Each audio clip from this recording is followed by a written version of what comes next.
Hello student. चलिए हम लोग आज स्टार्ट करते हैं मेटल्स एंड नॉन मेटल्स। ठीक है, इसको हम लोग आज डिटेल से देखेंगे। चलिए स्टार्ट करते हैं मेटल्स से। ठीक है, मेटल्स।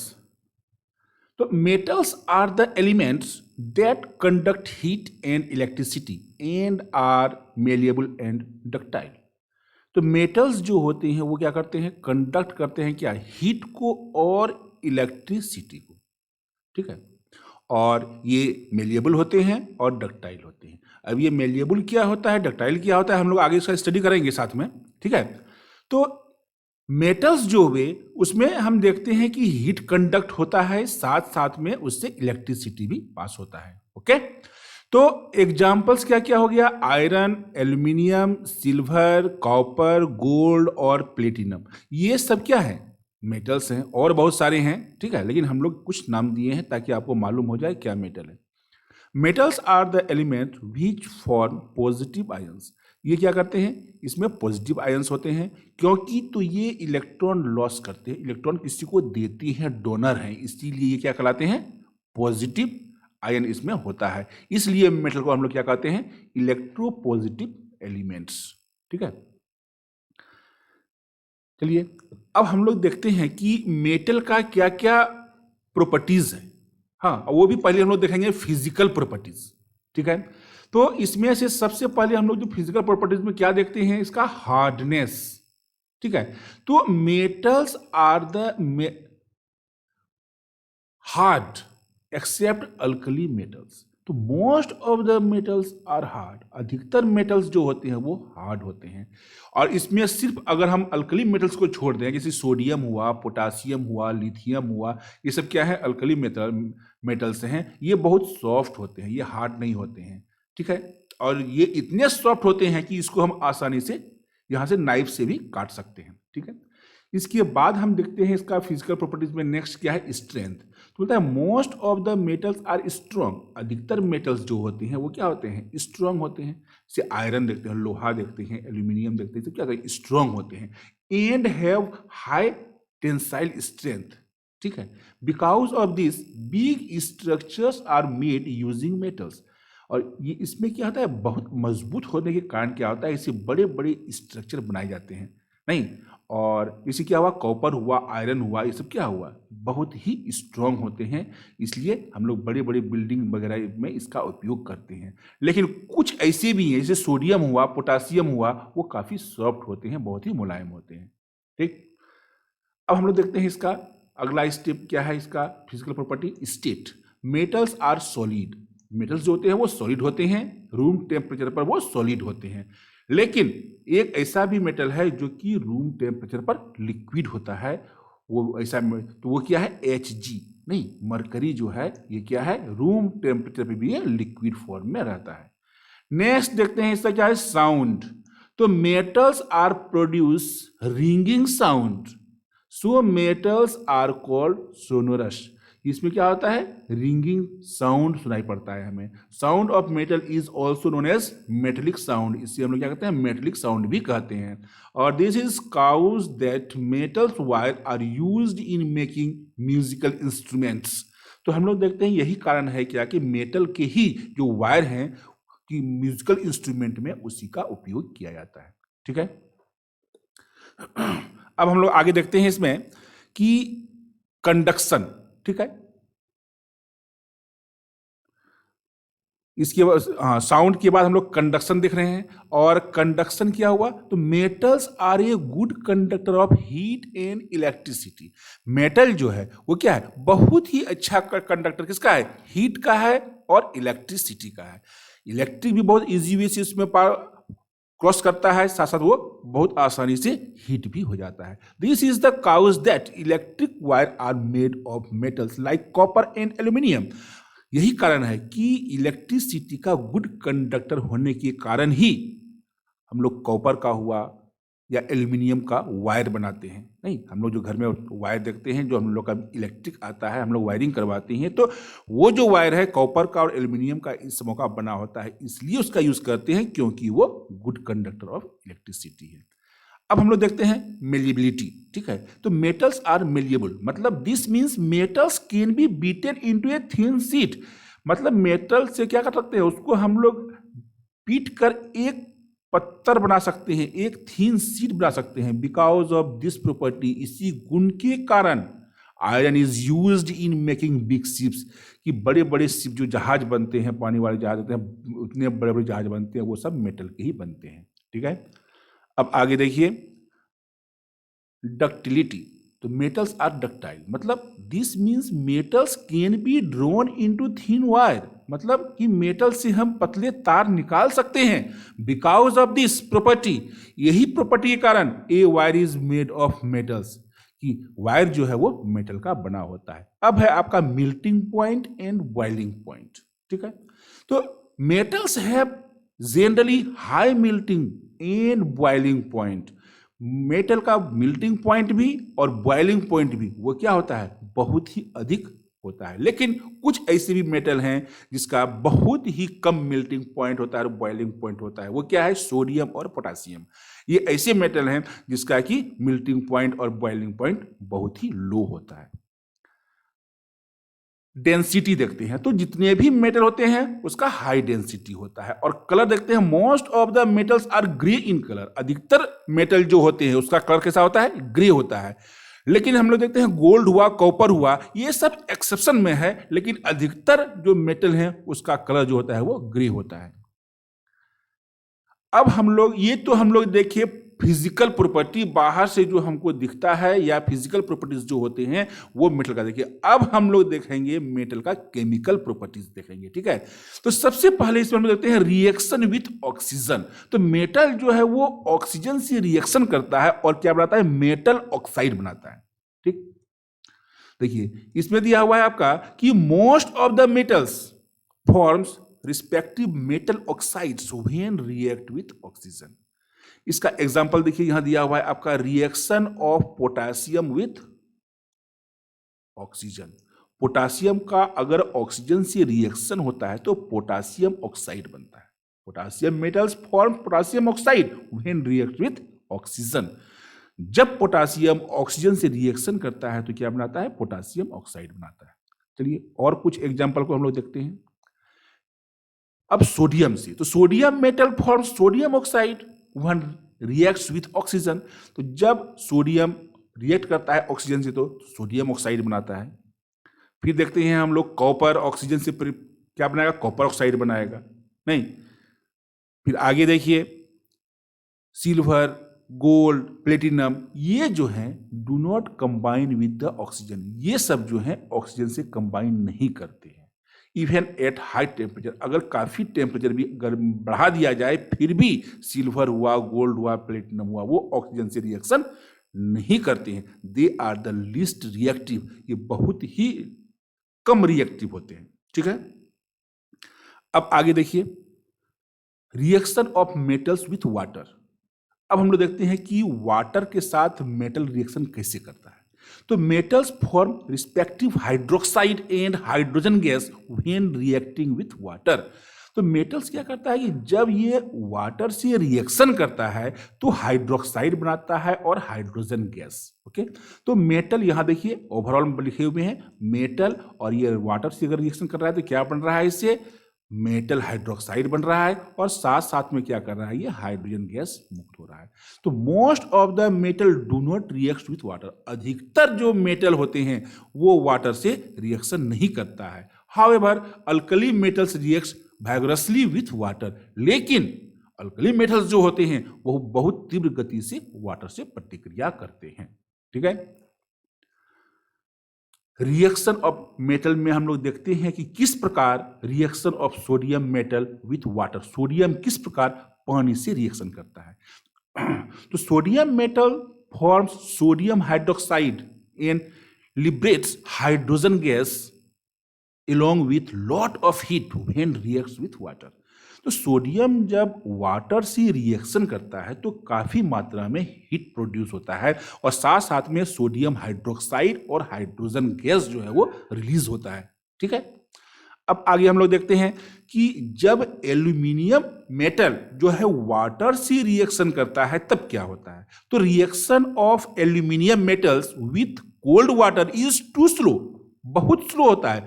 एल्यूमिनियम का रिएक्शन ठंडे पानी के साथ बहुत ही स्लो रिएक्शन होता है। टू कम इनटू नोटिस, वो नजर बहुत कम आता है कि हाँ वो रिएक्शन करेगा। But when steam is passed over aluminium metal, लेकिन जबकि एल्यूमिनियम मेटल पर हम क्या करते हैं कि स्टीम भाप के द्वारा से प्रभावित करते हैं तो aluminium oxide and hydrogen gas are produced. तो उस दौरान एल्यूमिनियम हाइड्रोक्साइड और हाइड्रोजन गैस प्रोड्यूस होता है। ठीक है, यहां ध्यान दीजिए कि ये हम देख रहे हैं कि ये आपका एल्यूमिनियम है और ये वाटर है। ठंडी अवस्था में ये नोटिसेबल नहीं है कि हाँ ये रिएक्शन करता है, लेकिन जब इसको हम लोग भाप द्वारा प्रभावित करते हैं इसमें, तब क्या करता है, ये एल्यूमिनियम हाइड्रोक्साइड बनाता है और साथ साथ में हाइड्रोजन गैस मुक्त करता है। चलिए अब आगे हम लोग देखते हैं reaction of iron with water. अब आयरन के साथ कैसे रिएक्शन होता है। तो reaction of iron with cold water is very slow and comes into notice after a long time. अगर हम ठंडे पानी में पानी और आयरन का अगर रिएक्शन देखें तो ये बहुत ही स्लो प्रोसेस है और बहुत ही अधिक समय लग जाता है मालूम होने में कि हाँ उसमें रिएक्शन हो रहा है। आयरन फॉर्म्स रस्ट, जिसको हम लोग क्या कहते हैं, आयरन ऑक्साइड कहते हैं, when reacts with moisture present in the atmosphere. जब एटमॉस्फेयर में नमी रहता है, मॉइस्चर रहता है, तो क्या होता है, वो आयरन ऑक्साइड का फॉर्मेशन करता है। और iron oxide and hydrogen gas are formed by passing of steam over iron metal. अगर आयरन मेटल के ऊपर हम लोग क्या करें कि स्टीम प्रवाहित करें, भाप प्रवाहित करें, तो हम देखते हैं कि आयरन ऑक्साइड और हाइड्रोजन गैस मुक्त होता है। ठीक, अब आगे देखिए, तो कहता है कि both calcium and magnesium are heavier than water but still float over it. देखिए दोनों, कैल्शियम भी और मैग्नीशियम भी दोनों हेवियर है, पानी से हेवी है, फिर भी वो पानी पर फ्लोट करता है। आखिर ऐसा क्यों? तो कहता है क्या कि both calcium and magnesium float over water surface because hydrogen gas is evolved when these metals react with water. जब ये मेटल वाटर से रिएक्ट करते हैं तो हाइड्रोजन गैस प्रोड्यूस करते हैं और it is in the form of bubbles. वो बबल्स फॉर्म में रहते हैं which stick on the metal surface, therefore they float over it. तो वो बबल के रूप में रहते हैं और उसमें वो चिपक जाते हैं। यही कारण है क्या कि कैल्शियम और मैग्नीशियम जो है वो हेवियर होने के बावजूद भी पानी में वो सिंक नहीं करता है, नहीं डूबता है, फ्लोट करता है। ठीक है, देखिए यहाँ पर हम लोग रिएक्शन में हम लोग देख सकते हैं कि कैल्शियम देख रहे हैं हम लोग, ये सॉलिड है ये, और वाटर देख रहे हैं हम लोग, लेकिन दोनों क्या बना रहा है, कैल्शियम हाइड्रोक्साइड बना रहा है। साथ साथ में क्या हो रहा है, ये जो हाइड्रोजन गैस मुक्त कर रहा है, यही हाइड्रोजन गैस बबल्स के रूप में फॉर्म करता है और उसके सरफेस पे चिपक जाता है, जिसके कारण वो उसको सिंक होने नहीं देता है। अब आगे हम लोग देखते हैं other metals usually do not react with water. दूसरे मेटल जो हैं वो वाटर से रिएक्ट नहीं करते हैं और रिएक्ट वेरी, और अगर करते भी हैं तो वेरी स्लोली, बहुत ही धीरे धीरे करते हैं। Lead, copper, silver and gold do not react with steam. चाहे लेड हो, कॉपर हो, सिल्वर हो और गोल्ड हो, ये स्टीम से भी रिएक्शन नहीं करते हैं। Thus the order of reactivity of different metals towards water may be written as. तो हम लोग देखते हैं कि सबसे पहले हम लोग देखते हैं कि अगर इसका हम सीरीज बनाएं कि कौन सबसे अधिक रिएक्टिव है और कौन सबसे अधिक कम रिएक्टिव है, तो इस ऑर्डर में हम लोग देखते हैं सबसे अधिक जो रिएक्टिव हम लोग देखते हैं तो वो क्या है, पोटासियम है, सोडियम है, कैल्शियम है, उसके बाद मैग्नीशियम है, जिंक है, फिर Fe है, Pb है, Cu है, Ag है, Au है। लेकिन इसका मतलब हो गया कि सबसे अधिक रिएक्टेंट जो है वो क्या है, K है, और सबसे कम क्या है, Au है। Au सबसे कम हुआ और K सबसे अधिक हुआ। ठीक है, तो ये on the basis of water, पानी के आधार पर, पानी से रिएक्शन के आधार पर सबसे अधिक पानी में रिएक्शन को रिएक्टिव कौन दर्शाता है, तो पोटासियम, और सबसे कम कौन दिखाता है, Au दिखाता है। ठीक है, अब आगे देखिए reaction of metals with dilute acid. Third है ये आपका कि मेटल जो है वो डाइल्यूट एसिड मतलब क्या हुआ कि वैसा एसिड जिस एसिड में वाटर की मात्रा अधिक हो और एसिड की मात्रा कम हो, उस प्रकार के एसिड को हम लोग कहते हैं डाइल्यूट एसिड। और वैसा एसिड जिसमें कि एसिड की मात्रा अधिक हो और वाटर की मात्रा कम हो, तो उसको हम लोग कहते हैं एसिटिक एसिड। जैसे हुआ आप मान लिया जाए तो कोंक एसिड हो जाएगा वो, अगर उसमें वाटर की मात्रा कम एसिड की मात्रा अधिक तो वो क्या हो गया, कोंक एसिड हो गया। चाहे एसिटिक एसिड लीजिए, तो कोई भी एसिड लीजिए, डिपेंड करता है वाटर के मात्रा पर कि वो डाइल्यूट है कि कोंक है। छोड़िए उसका, तो हम लोग जब एसिड बेस एंड सॉल्ट पढ़े उसमें हम लोग पढ़ चुके हैं, लेकिन हमको यहाँ देखना है मेटल के साथ कैसे डाइल्यूट एसिड रिएक्शन करता है। तो metals form respective salts. Metal क्या बनाता है, सॉल्ट बनाता है when reacts with dilute acid, जब वो डाइल्यूट एसिड से रिएक्शन करता है। तो ठीक है, यहां देखिए ओवरऑल रिएक्शन को हम दर्शाए हुए हैं आप लोगों की सुविधा के लिए कि मेटल जो है वो डाइल्यूट एसिड से प्रतिक्रिया कर रहा है, मेटल सॉल्ट का निर्माण कर रहा है वो, और साथ साथ में हाइड्रोजन गैस भी बन रहा है। ठीक है, कुछ एग्जांपल इसका हम लोग देख लेते हैं। Reaction of sodium metal with dilute hydrochloric acid. अब हम लोग देखते हैं कि सोडियम मेटल जो है किस प्रकार डाइल्यूट हाइड्रोक्लोरिक एसिड से रिएक्शन कर रहा है। तो sodium metal gives sodium chloride and hydrogen gas when react with dilute hydrochloric acid. तो सोडियम क्लोराइड और हाइड्रोक्लोरिक एसिड आपस में रिएक्शन करके क्या बनाता है, सोडियम क्लोराइड बनाता है, साथ साथ में हाइड्रोजन गैस मुक्त करता है। चलिए इसका हम लोग फिर आगे देखते हैं। अगला है आपका एग्जांपल कि reaction of magnesium metal with dilute hydrochloric acid. अब हम लोग देखते हैं मैग्नीशियम मेटल किस प्रकार डाइल्यूट हाइड्रोक्लोरिक एसिड से रिएक्शन करता है। तो magnesium chloride and hydrogen gas are formed when magnesium reacts with dilute hydrochloric acid. तो मैग्नीशियम और हाइड्रोक्लोरिक एसिड के बीच पे जो रिएक्शन होता है तो उसके फलस्वरूप मैग्नीशियम क्लोराइड बनता है और साथ साथ में हाइड्रोजन गैस मुक्त होता है।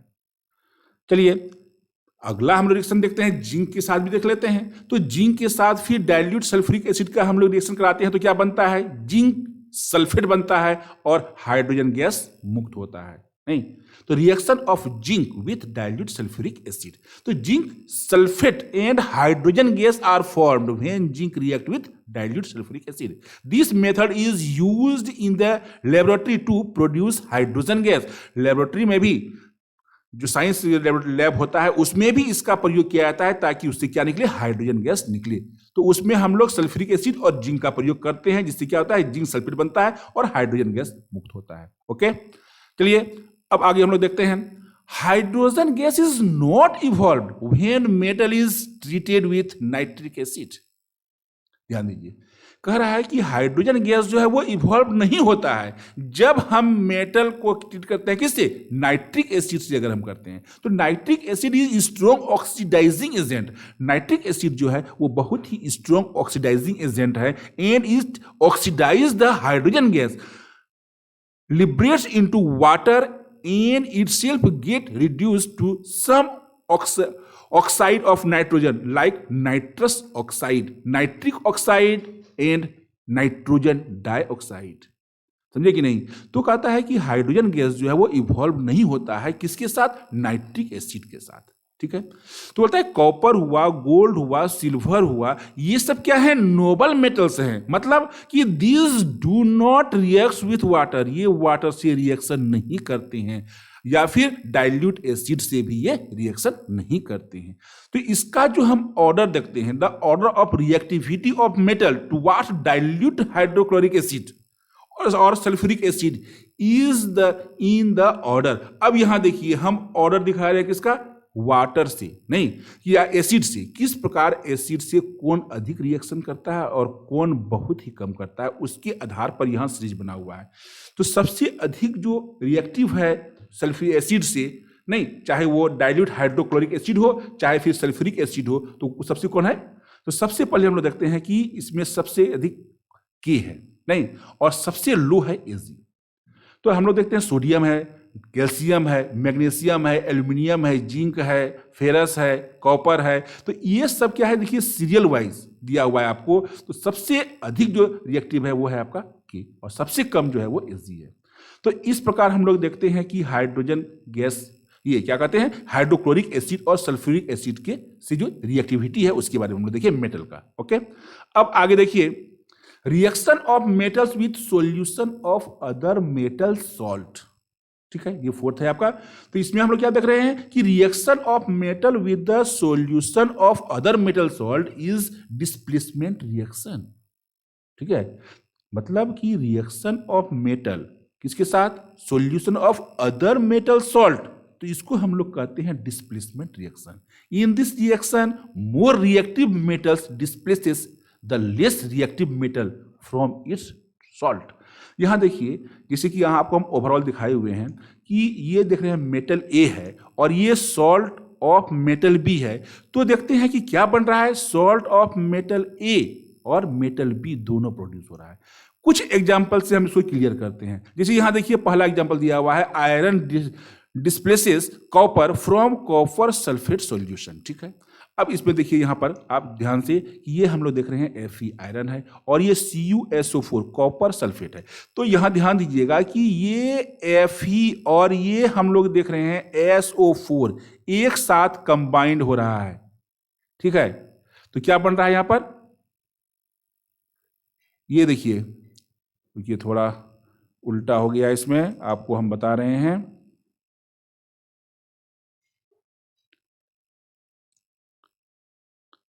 ये Fe जो है, हम दूर चले गए, यहाँ नजदीक में देखिए, ये Fe जो है वो किसको पकड़ रहा है, ये SO4 को पकड़ रहा है। ठीक है, Fe और SO4 साथ में मिला के क्या बना दिया, FeSO4 बना दिया, जो क्या हो गया, आयरन सल्फेट। और फिर देखिएगा, ये जो हम देख रहे हैं Cu, ये Cu जो है वो आपका अलग बन चले गया, यहाँ पर कॉपर अलग हो गया। तो यही बोल रहा है कि आयरन जो है वो displaces copper from copper sulphate solution. ये कॉपर सल्फेट सॉल्यूशन से क्या होता है, आयरन जो है वो कॉपर को क्या करता है, डिस्प्लेस कर देता है। इसलिए इसको हम लोग क्या कहते हैं, डिस्प्लेसमेंट रिएक्शन भी कहते हैं। चलिए फिर देखिए यहां पर, similarly aluminium and zinc displace copper from the solution of copper sulphate. दोनों में देखिए, एग्जांपल में देखिए, एक में दोनों में ही क्या हो रहा है, कॉपर जो है वो डिस्प्लेस हो रहा है। एल्यूमिनियम लिए हैं, यहां पर क्या है, कॉपर सल्फेट है। फिर देखिए एल्यूमिनियम सल्फेट बन गया और फिर कॉपर को यहां पर अलग कर दिया। फिर यहां देखिए जिंक में भी हम लोग देख लेते हैं, ये कॉपर सल्फेट से रिएक्शन कर रहा है तो जिंक सल्फेट बना रहा है, साथ साथ में कॉपर जो है फिर यहां पर जो है वो डिस्प्लेस हो रहा है। तो हम लोग इसमें देख रहे हैं कि मेटल जो है वो किसका, मेटल सॉल्ट के साथ डिस्प्लेसमेंट रिएक्शन करता है, जिससे क्या होता है कि वो डिस्प्लेस कर देता है उसको, और फिर एल्यूमिनियम सल्फेट और कॉपर को डिस्प्लेस कर दिया। अब हम लोग देखते हैं नेक्स्ट में कि reaction of metals with solution of other metal salt. अब अदर मेटल सॉल्ट के साथ कैसे करता है, तो कहता है कि in all the examples iron, aluminium, zinc are more reactive than copper. ठीक है, तो कहता है कि जितने भी हैं, चाहे आयरन हो, एल्यूमिनियम हो, जिंक हो, वो क्या है, अधिक रिएक्टिव है, किससे, कॉपर से। This is why they displace copper from its salt solution. ठीक है, when copper is dipped in the solution, जब हम लोग कॉपर को क्या करते हैं, डिप करते हैं सॉल्यूशन में, किसका सॉल्यूशन है वो, सिल्वर नाइट्रेट का है, तो it displaces silver and form copper nitrate.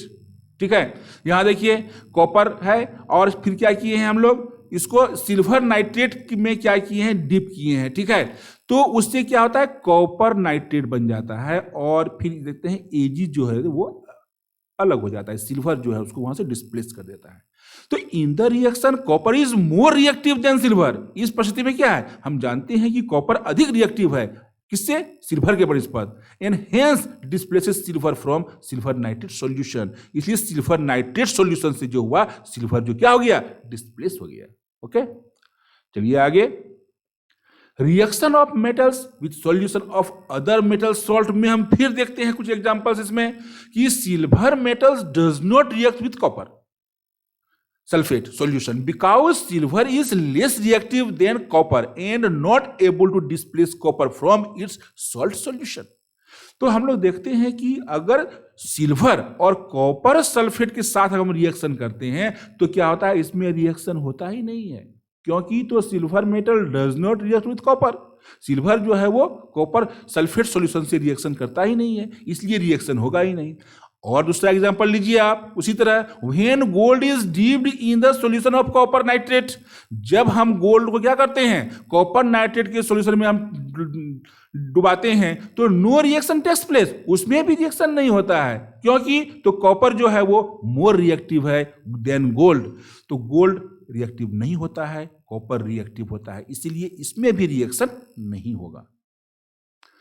अब आगे देखिए, no reaction takes place when copper is dipped in the solution of aluminium nitrate because copper is less reactive than aluminium. अब यहां पर हम क्या लिए हैं, एल्यूमिनियम नाइट्रेट लिए हैं, और एल्यूमिनियम नाइट्रेट में हम कॉपर को अब डिप कर रहे हैं तो यहां पर भी रिएक्शन नहीं हो रहा है। क्यों नहीं हो रहा है, इसलिए कि एल्यूमिनियम नाइट्रेट जो है वो क्या है, कॉपर जो है वो लेस रिएक्टिव है देन एल्यूमिनियम से। ओके, अब हम लोग देखते हैं मेटल ऑक्साइड के बारे में। ठीक है, तो हम लोग देखते हैं इसका सबसे पहले केमिकल प्रॉपर्टीज। तो metal oxide are basic in nature, the aqueous solution of metal oxide turns red litmus blue. अगर हम लोग एक्वस सॉल्यूशन लेते हैं मेटल ऑक्साइड का तो वो क्या करता है, रेड लिटमस को ब्लू कर देता है। दूसरा हम लोग देखते हैं कि reaction of metal oxide with water, तो most of the metal oxide are insoluble in water. Alkali metal oxides are soluble in water. Alkali metal oxide give strong base when dissolved in water. तो ध्यान दीजिएगा, most of the metal oxide are insoluble. Metal oxide जो है वो insoluble होता है किसमें, water में, लेकिन अल्कली मेटल ऑक्साइड जो है वो सोल्यूबल होता है वाटर में। ठीक है, तो अल्कली मेटल जो है वो oxide give strong base when dissolve in water. जब वो वाटर में डिसॉल्व किया जाता है तो वो स्ट्रॉन्ग बेस देता है। Reaction of sodium oxide with water, यहां हम लोग देख लेते हैं किस प्रकार सोडियम ऑक्साइड जो है वो वाटर से रिएक्शन कर रहा है। तो यहां हम लोग देखते हैं कि sodium oxide gives sodium hydroxide when reacts with water. तो सोडियम हाइड्रोक्साइड वाटर से रिएक्शन किया तो क्या दिया, सोडियम हाइड्रोक्साइड दिया। ठीक है, अब आगे हम लोग देखते हैं reaction of potassium oxide with water. Potassium oxide किस प्रकार वाटर से रिएक्शन करता है, तो पोटासियम ऑक्साइड वाटर से रिएक्शन करके पोटासियम हाइड्रोक्साइड देता है। और reaction of zinc oxide and aluminium oxide, ये दोनों को देखते हैं हम लोग। तो कहता है क्या कि aluminium oxide and zinc oxide are insoluble in water, दोनों ही वाटर में इनसोल्यूबल है।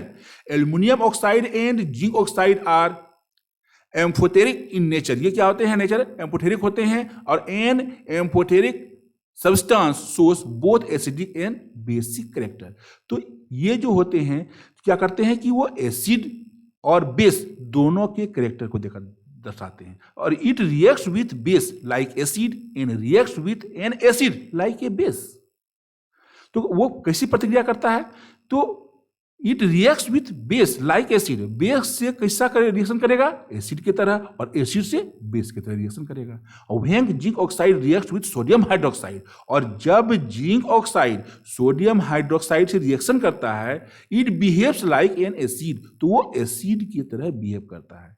देखिए यहां पर दिखाया गया है आपको कि sodium zincate and water are form होता है उसके फलस्वरूप। देखिए जिंक ऑक्साइड है और ये सोडियम हाइड्रोक्साइड है। याद देखिए, ये जिंक ऑक्साइड हुआ और ये सोडियम हाइड्रोक्साइड हुआ, तो ये रिएक्शन क्या बनाता है, सोडियम जिंकेट बनाता है और वाटर मुक्त करता है। ठीक है, चलिए अब आगे हम लोग देखते हैं, zinc oxide behaves like a base when reacts with acid. तो जिंक ऑक्साइड जो है बेस की तरह बिहेव करता है जब ये एसिड से रिएक्शन करता है। तो zinc oxide gives zinc chloride in water to reaction with hydrochloric acid. तो जिंक क्लोराइड यहां हाइड्रोक्लोरिक एसिड से रिएक्शन कर रहा है, तो क्या बना रहा है, जिंक क्लोराइड बना रहा है और वाटर बना रहा है। फिर अगर हम इसी तरह का और देखें तो एल्यूमिनियम भी देख सकते हैं हम लोग। तो aluminium oxide behave like a base when reacts with acid and behave like a acid when reacts with a base. तो aluminium oxide give sodium aluminate along with water when react with sodium hydroxide. यहां देखिए तो दिया हुआ है कि आपका कि सोडियम, अगर एल्यूमिनियम ऑक्साइड को हम लोग रिएक्शन करवाते हैं किससे, सोडियम हाइड्रोक्साइड से करवाते हैं, तो हम देखते हैं कि क्या बनता है, सोडियम एल्यूमिनेट बनता है और वाटर बनता है। अब हम लोग देखते हैं कि फिर aluminium oxide gives aluminium chloride along with water when it react with hydrochloric acid. और वही फिर है कि जब हम एल्यूमिनियम ऑक्साइड को हाइड्रोक्लोरिक एसिड के साथ रिएक्शन कराते हैं तो वो हमें क्या देता है, एल्यूमिनियम क्लोराइड देता है और साथ साथ में वाटर भी देता है। चलिए अब हम लोग देखते हैं रिएक्टिविटी सीरीज ऑफ मेटल्स। ठीक है, मेटल्स में कैसे सीरीज बना हुआ है, कौन अधिक रिएक्टेंट है, कौन सबसे कम है, इसके बारे में हम लोग देखते हैं। तो द ऑर्डर ऑफ इंटेंसिटी और reactivity of metal is known as reactivity series. तो इसी को हम लोग क्या कहते हैं, रिएक्टिविटी सीरीज कहते हैं। Reactivity of elements decrease on moving from top to bottom in giving reactivity series. तो in the activity series copper, gold and silver are the bottom. क्यों बॉटम में है, तो अगर हम लोग देखें कि रिएक्टिविटी के आधार पर तो कॉपर होगा, गोल्ड होगा और सिल्वर जो होगा वो सबसे नीचे होगा।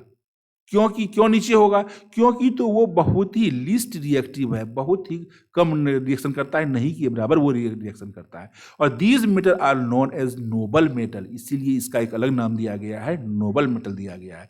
Potassium is at the top, और सबसे आगे कौन है, के सबसे ऊपर पोटासियम क्यों है, इसलिए कि वो क्या है, मोस्ट रिएक्टिव है। तो reactivity of some metals are given in decreasing order. यहां देखिए इसको और बेहतरीन तरीके से हम बनाए हुए हैं। यहां देख रहे हैं सबसे पहले है पोटासियम, उसके बाद है सोडियम और कैल्शियम उसके बाद है।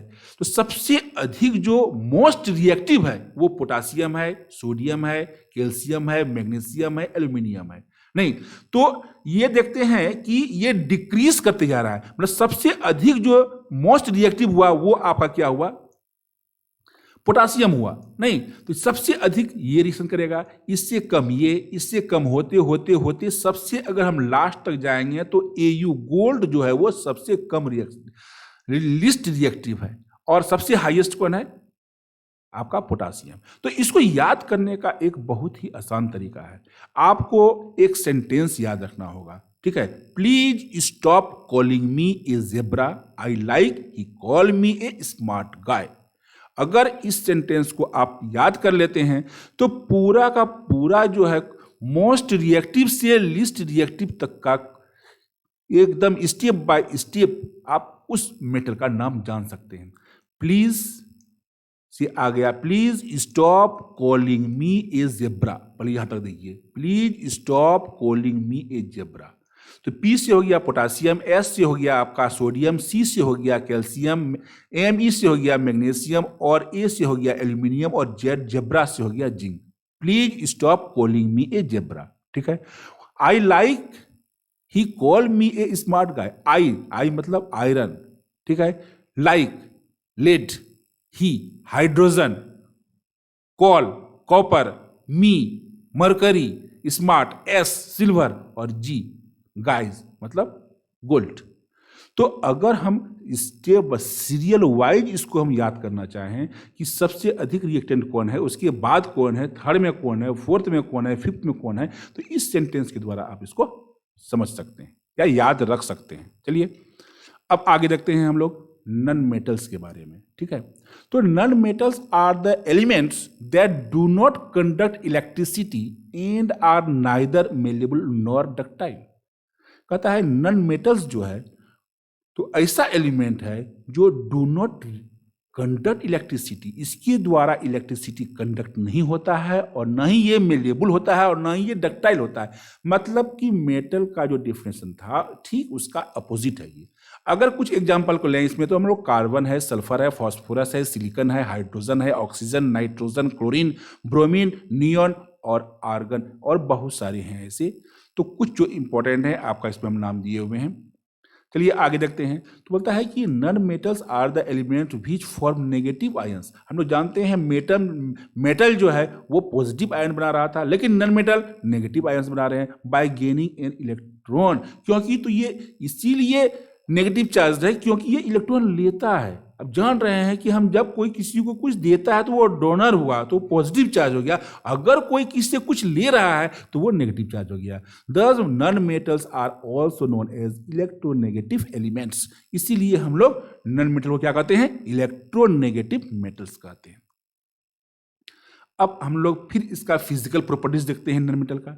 Hardness, non metal are not hard. हम लोग जानते हैं कि नॉन मेटल क्या होता है? हार्ड नहीं होता है। They are generally soft but the diamond is an exception.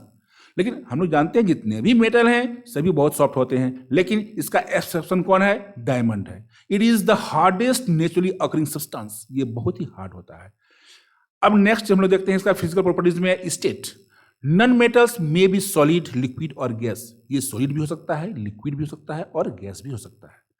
अब हम लोग देखते हैं इसका लस्टर में। तो non metals have a dull appearance, diamond and iodine are exception. तो जितने भी नॉन मेटल हैं सभी डल दिखते हैं, उसमें कोई चमक नहीं होता है, लेकिन डायमंड और आयोडीन जो है इसका क्या है? एक्सेप्शन में आता है। देखिए अब हम लोग देखते हैं सोनोरिटी में। तो non metals are not sonorous. ये सोनोरस नहीं होता है। They do not produced a typical sound on beating hit. अगर हम लोग नॉन मेटल पर कोई हिट करते हैं तो वो कोई भी हमें टिपिकल साउंड नहीं सुनाता है उससे, ठीक है? इसीलिए ये क्या है? सोनोरस नहीं है। अब हम लोग देखते हैं conduction. Non metals are a bad conductor of heat and electricity. Heat और इलेक्ट्रिसिटी का ये बैड कंडक्टर है। Graphite which is electrope of carbon is a good conductor of electricity and is an exception। इसका exception कौन हो गया? Graphite हो गया। मेलेबल एंड डक्टाइल में देखते हैं नॉन मेटल्स आर ब्रिटल। ये ब्रिटल होता है मेलेबल भी और डक्टाइल में, ठीक है? आगे देखिए मेल्टिंग एंड बॉइलिंग पॉइंट। हम लोग जानते हैं कि नॉन मेटल का जो होता है वो क्या होता है? बहुत ही कम बॉइलिंग पॉइंट होता है और बहुत ही कम मेल्टिंग पॉइंट भी होता है। डेंसिटी अगर देखें तो हम लोग देखते हैं कि मेटल का बहुत ही हाई डेंसिटी होता है, लेकिन नॉन मेटल का बहुत ही लो डेंसिटी होता है। कलर देखा जाए तो non metals are in many colours. ये बहुत सारे कलर्स में होते हैं। Carbon in the form of graphite is non metal which conduct electricity. कुछ जो मेन पॉइंट है इसमें आप लोगों को दिए हुए हैं। देखिए पहला पॉइंट समझ लीजिए इसको कि carbon in the form of graphite is non metal. वो नॉन मेटल है विच कंडक्ट इलेक्ट्रिसिटी, जो इलेक्ट्रिसिटी कंडक्ट करता है। दूसरा देखिए iodine is non metal which is lustrous having a shining surface. Iodine जो होता है वो चमकीला होता है। फिर तीसरा देखिए carbon in the form of diamond is a non metal which is extremely hard. Diamond देखिए नॉन मेटल होते हुए भी वो बहुत ही हार्ड होता है। और diamond is a non metal which has a very high melting points and boiling points. हम लोग जानते हैं कि नॉन मेटल का बॉइलिंग पॉइंट और मेल्टिंग पॉइंट बहुत ही लो होता है, लेकिन डायमंड का मेल्टिंग पॉइंट और बॉइलिंग पॉइंट बहुत ही ज्यादा होता है। ये सब एक्सेप्शन में है, इसीलिए इसको अलग पॉइंट वाइज आपको हम बना के दिए हुए हैं। चलिए अब आगे हम लोग देखते हैं chemical properties of non metal. तो बोलता है क्या कि नॉन मेटल्स जो हैं वो ऑक्सीजन के साथ रिएक्शन करके नॉन मेटलिक ऑक्साइड देते हैं। तो पहला देखते हैं हम लोग reaction of non metals with oxygen. तो non metal forms respective oxide when reacts with oxygen, ठीक है? यहां देख लीजिए when carbon reacts with oxygen, जब कार्बन ऑक्सीजन से रिएक्शन करता है तो carbon dioxide is form, carbon dioxide बनता है along with the production of heat, और साथ साथ में हीट प्रोड्यूस होता है। चलिए अब आगे हम लोग देखते हैं reaction of non metal with oxygen में, और आगे क्या है? When carbon is burned in an insufficient supply of air, जब कार्बन जलता है बहुत ही कम हवा की उपस्थिति में, इट फॉर्म्स कार्बन मोनोऑक्साइड। उससे क्या होता है? कार्बन मोनोऑक्साइड गैस उत्पन्न होता है, ठीक है? और carbon monoxide is a toxic substance, बहुत ही जहरीला कार्बन मोनोऑक्साइड होता है। कार्बन, ऑक्सीजन, कार्बन मोनोऑक्साइड अगर इनसफिशिएंट अमाउंट में एयर है तब। ठीक है, चलिए आगे। Reaction of non metals with oxygen में हम लोग देखते हैं सल्फर से कराते हैं ऑक्सीजन का रिएक्शन। तो sulphur gives sulphur dioxide when reacting with oxygen. Sulphur catches fire when exposed to air. तो सल्फर जो है वो ऑक्सीजन से रिएक्शन करता है, क्या बनाता है? सल्फर डाइऑक्साइड बनाता है। तो सल्फर जो करता है वो आग पकड़ लेता है जब इसको हम लोग हवा के संपर्क में लाते हैं तो। और when hydrogen reacts with oxygen is give water. और हम लोग जानते हैं कि हाइड्रोजन जो है वो ऑक्सीजन से रिएक्ट करके वाटर का फॉर्मेशन करता है, जल बनाता है। चलिए आगे। Reaction of non metal with chlorine. अब क्लोरीन के साथ नॉन मेटल अगर क्लोरीन के साथ रिएक्शन करेगा तो क्या बनाएगा? नॉन मेटल क्लोराइड बनाएगा। ठीक है, तो non metal gives respective chloride when they reacts with chlorine gas. और hydrogen gas, hydrogen gives hydrogen chloride and phosphorus gives phosphorus trichloride when reacts with chlorine. तो हाइड्रोजन जो है वो क्लोरीन से प्रतिक्रिया करके हाइड्रोक्लोरिक एसिड बनाता है और फॉस्फोरस जो है वो क्लोरीन से प्रतिक्रिया करके फॉस्फोरस ट्राइक्लोराइड बनाता है। ठीक है, अब हम लोग आगे देखते हैं कि जब रिएक्शन होता है किसका? नॉन मेटल का हाइड्रोजन से, तो नॉन मेटल जो है वो हाइड्रोजन से रिएक्शन करके क्या बनाएगा? कोवैलेंट हाइड्राइड बनाता है। ठीक है, तो non metal reactive with hydrogen to form covalent hydrides. यहां देखिए, sulphur combines with hydrogen. Sulphur क्या करता है? हाइड्रोजन से कंबाइन करके क्या बनाता है? हाइड्रोजन सल्फाइड बनाता है। ठीक है, और ये भी क्या है? Covalent hydride. चलिए आगे। Reaction of non metal with hydrogen. तो nitrogen combined with hydrogen in present of an iron catalyst to form covalent hydride ammonia. यहां देखिए, नाइट्रोजन रिएक्शन किससे किया? हाइड्रोजन से किया, तो क्या बनाया? तो ये बना रहे, यहां हम देख रहे हैं क्या बन रहा है? अमोनिया बन रहा है। नहीं, अब हम लोग फिर देखते हैं कि non metal do not react with water. Non metal जो है वो वाटर से रिएक्ट नहीं करता है, ना ही स्टीम से करता है टू इवॉल्व हाइड्रोजन गैस। तो non metals do not react with dilute acid. और नॉन मेटल जो है वो डाइल्यूट एसिड से भी रिएक्शन नहीं करता है। ठीक है, अब आगे देखिए। Reaction of metal and non metal. तो many metals form ionic bonds when they react with non metals. बहुत सारे मेटल्स जो हैं वो आयोनिक बॉन्ड्स बनाते हैं, और जब वो रिएक्शन किससे करते हैं? नॉन मेटल से करते हैं। तो compounds so formed are known as ionic compounds. तो इस प्रकार के जो कंपाउंड्स फॉर्म होते हैं तो उस कंपाउंड को हम लोग क्या कहते हैं? आयोनिक कंपाउंड्स कहते हैं। अब देखिए, नॉन मेटेलिक ऑक्साइड। तो non metallic oxide are acidic in nature. Non metallic oxide जो होता है वो एसिडिक नेचर में होता है। और the solution of non metal oxides turn blue litmus red. ये क्या करता है? ब्लू लिटमस को रेड में टर्न कर देता है। आगे देखते हैं हम लोग। Carbon dioxide gives carbonic acid when dissolved in water. तो कहता है कि कार्बन डाइऑक्साइड को हम लोग जब डिजॉल्व करते हैं, किस में? वाटर में डिजॉल्व करते हैं, तो क्या बनाता है? कार्बोनिक एसिड बनाता है। ठीक है, और सल्फर डाइऑक्साइड गिव्स सल्फोरस एसिड तो व्हेन डिजॉल्व्ड इन वाटर। तो सल्फर डाइऑक्साइड जब वाटर से रिएक्शन करता है तो क्या बनाता है? सल्फोरस एसिड बनाता है। आगे देखिए, sulphur dioxide give sulphuric acid. Sulphur dioxide क्या करता है? सल्फ्यूरिक एसिड का फॉर्मेशन करता है व्हेन रिएक्ट्स विथ ऑक्सीजन। यहां देख रहे हैं, सल्फर डाइऑक्साइड ऑक्सीजन से रिएक्शन करके क्या बना रहा है? सल्फर ट्राइऑक्साइड बना रहा है, और ये सल्फर ट्राइऑक्साइड फिर वाटर से रिएक्शन कर रहा है और क्या बना रहा है? सल्फ्यूरिक एसिड बना रहा है। चलिए,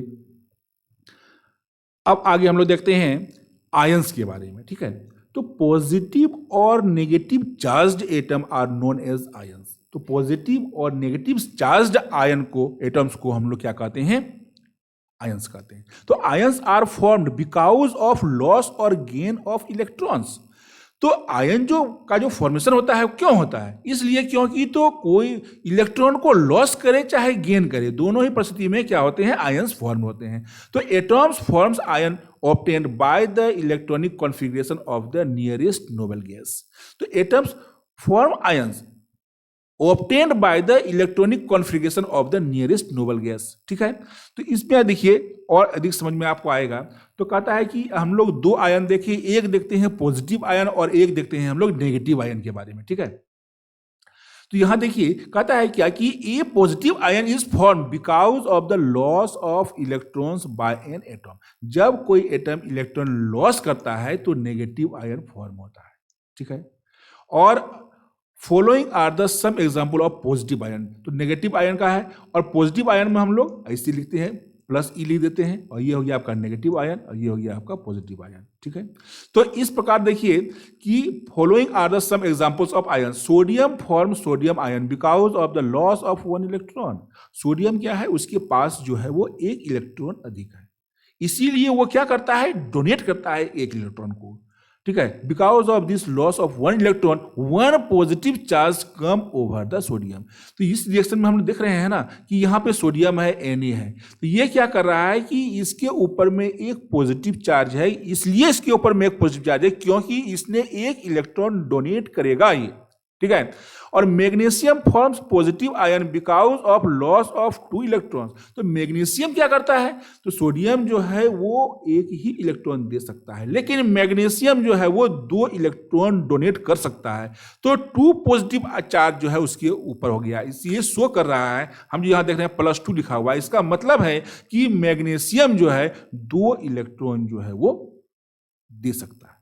ठीक है, चलिए आगे हम लोग देखते हैं इसको। और तो ये negative ion is form because of the gain of an electron. तो नेगेटिव आयन क्यों बनेगा, तो क्योंकि तो कोई क्या करता है, जैसे क्लोरीन हुआ, वो इलेक्ट्रॉन लेगा, अगर वो एक इलेक्ट्रॉन किसी से लेगा तब उसके लास्ट ऑर्बिट में जो है वो ऑक्टेंट पूरा होगा। अभी क्लोरीन के लास्ट में अगर देखें कॉन्फ़िगरेशन किया जाए तो अंतिम में क्या होता है, 7 होता है। 7 मतलब एक इलेक्ट्रॉन लेके वो अपना ऑक्टेंट पूरा करेगा। आगे हम लोग इसको और क्लियर करेंगे। Some examples are given below. Chlorine gains 1 electron in order to achieve a stable configuration. तो स्टेबल कॉन्फ़िगरेशन बनाने के लिए वो एक इलेक्ट्रॉन लेगा। After the loss of 1 electron chlorine gets 1 negative charge. क्योंकि तो क्लोरीन के ऊपर में 1 नेगेटिव चार्ज इसलिए दिया गया है क्योंकि तो इसने किसी से एक इलेक्ट्रॉन लिया है। ठीक है, जैसे कि हम लोग लिखते हैं ना कि NaCl लिखते हैं, NaCl लिखते हैं, इसलिए कि Na+ हो गया, Cl- हो गया। ये दोनों इसलिए मिला कि इसने एक इलेक्ट्रॉन दिया और क्लोरीन ने एक इलेक्ट्रॉन लिया। ठीक है, लेकिन यही कहानी अगर हम Mg के साथ में लें तो Mg के साथ में लें तो हम क्या करें, ये 2 इलेक्ट्रॉन देगा, तो इसीलिए हम लोग देने वाला कितना है, ये 2 इलेक्ट्रॉन देगा। लेकिन क्लोरीन क्या करेगा, एक ही इलेक्ट्रॉन लेगा। तो 2 क्लोरीन मिलकर एक एक इलेक्ट्रॉन ले लेगा, तब फॉर्मूला बन जाता है क्या, MgCl2 बन जाता है। इसका मतलब Mg ने 2 इलेक्ट्रॉन दिया और क्लोरीन के 2 मॉलिक्यूल ने एक एक इलेक्ट्रॉन लिया उससे। ठीक है, तो इस प्रकार हम लोग देखते हैं कि आगे जब चलिएगा हायर क्लास में तो इसको और डिटेल से पढ़िएगा, जब इलेक्ट्रॉनिक कॉन्फ़िगरेशन पढ़िएगा तब और ये क्लियर होगा। ओके, चलिए अब हम लोग आगे देखते हैं आयोनिक बॉन्ड क्या होता है। तो ionic bonds are formed because of transfer of electrons from metal to non metal. तो आयोनिक बॉन्ड फॉर्म कब बनता है, जब transfer of electron from metal से नॉन मेटल में जब इलेक्ट्रॉन ट्रांसफर होता है तो आयोनिक बॉन्ड बनता है। In this course metals get positive charge. हम लोग जानते हैं कि मेटल क्या है, पॉजिटिव चार्ज है, because of transfer of electrons. क्यों पॉजिटिव चार्ज है, क्योंकि वो इलेक्ट्रॉन को ट्रांसफर कर रहा है। In non metal gets negative charge, और नॉन मेटल पर नेगेटिव चार्ज इसलिए होता है क्योंकि वो इलेक्ट्रॉन ले रहा है, because of acceptance of electrons. In other word, bond formed between positive and negative ion is called the ionic bond. तो बोलता है कि बॉन्ड जो बन रहा है पॉजिटिव और नेगेटिव आयन के बीच में, इसी को हम लोग क्या कहते हैं, आयोनिक बॉन्ड कहते हैं। तो बोलता है कि एक कंपाउंड इज इलेक्ट्रिकली न्यूट्रल। एक कंपाउंड जो होता है वो क्या होता है, न्यूट्रल होता है। So to form an ionic compound negative and positive both ions must be combined. तो इस परिस्थिति में क्या होगा, न्यूट्रल कब होगा, जब पॉजिटिव और नेगेटिव दो बोथ आयन जो है मस्ट बी कंबाइंड, आपस में जुड़ेगा, कंबाइंड होगा तब। Some examples are given below. इसका कुछ एग्जाम्पल देखिए यहाँ दिया हुआ है। फॉर्मेशन ऑफ सोडियम क्लोराइड, अभी आपको हम बतलाए सोडियम क्लोराइड का कैसे बना, लेकिन यहाँ और डिटेल से हम आपको बता रहे हैं, ठीक है। तो यहाँ देखिए दिया हुआ है इन सोडियम क्लोराइड, सोडियम क्लोराइड में क्या है कि इज ए मेटल, नहीं तो अल्कली मेटल है ये, and chlorine is a non metal, chlorine क्या है, नॉन मेटल है। तो atomic number of sodium, sodium का एटॉमिक नंबर क्या होता है, 11 होता है, और इसका इलेक्ट्रॉनिक कॉन्फ़िगरेशन क्या है, 2, 8 और 1। इसका मतलब ऑक्टेंट, ये देखिए ऑक्टेंट पूरा हो गया है यहीं पर, 8 हो गया है पूरा, लेकिन उससे इसको एक अधिक है, तो अधिक है मतलब ये किसी को देगा, ये किसी से 7 इलेक्ट्रॉन नहीं ले सकता है, ये किसी को देगा, इसीलिए Na+ में हो गया। Number of electron in outer most orbit, ये आउटर मोस्ट ऑर्बिट में जो 1 इलेक्ट्रॉन हुआ वही इसका वैलेंसी हुआ, ठीक है। इसके बाद वैलेंसी इलेक्ट्रॉन कितना हुआ, electron in outer most orbit, outer most orbit में जो इलेक्ट्रॉन रहता है उसी को हम लोग क्या कहते हैं, वैलेंसी इलेक्ट्रॉन कहते हैं, ठीक है। अब आगे देखते हैं हम लोग क्लोरीन का। तो क्लोरीन का आपको हम बतलाए थे आउटर मोस्ट ऑर्बिट में 7 इलेक्ट्रॉन्स रहते हैं, तो यहां देखिए 2, 8 और 7, तो लास्ट में आउटर मोस्ट ऑर्बिट में 7 इलेक्ट्रॉन्स हैं, नहीं तो electron of outer most orbit 7, therefore valency electron क्या हो गया इसका। तो देखिए यहां से ये क्या करेगा, 1 इलेक्ट्रॉन लेगा, नहीं यहां देखिए ध्यान दीजिएगा, यहां हम लोग देख रहे हैं Na+, नहीं 1 वैलेंसी इलेक्ट्रॉन है इसमें, और यहां देखिए कितना है, लास्ट में 7 वैलेंसी इलेक्ट्रॉन्स इसमें है। तो ये क्या किया, अपना 1 इलेक्ट्रॉन इसको दे दिया, तो डोनर कौन बन गया, सोडियम। तो सोडियम जब डोनर बन गया इसलिए सोडियम के ऊपर में क्या हो गया, पॉजिटिव चार्ज हो गया, लेकिन लेने वाला कौन हो गया, क्लोरीन, इसलिए ये क्या हो गया, नेगेटिव चार्ज हो गया और बना दिया NaCl, ठीक है। चलिए अब आगे हम लोग देखते हैं occurrence and extraction of metal. तो सबसे पहले हम लोग देखते हैं सोर्स ऑफ मेटल। तो metals occur in earth crust and in sea water.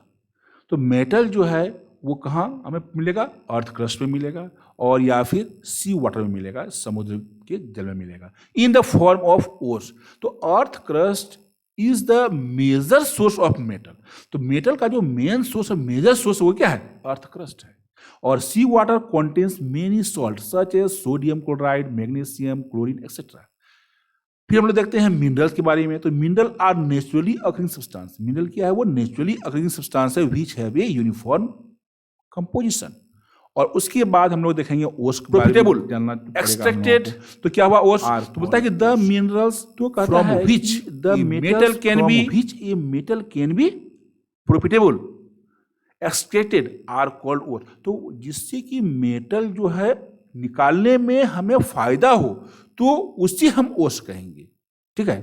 चलिए अब आगे देखते हैं, और अब हम लोग देखते हैं कि एक्सट्रैक्शन ऑफ मेटल, ठीक है, मेटल किस प्रकार एक्सट्रैक्ट किया जाता है, ठीक है। तो metals can be categorised into 3 parts on the basis of their reactivity.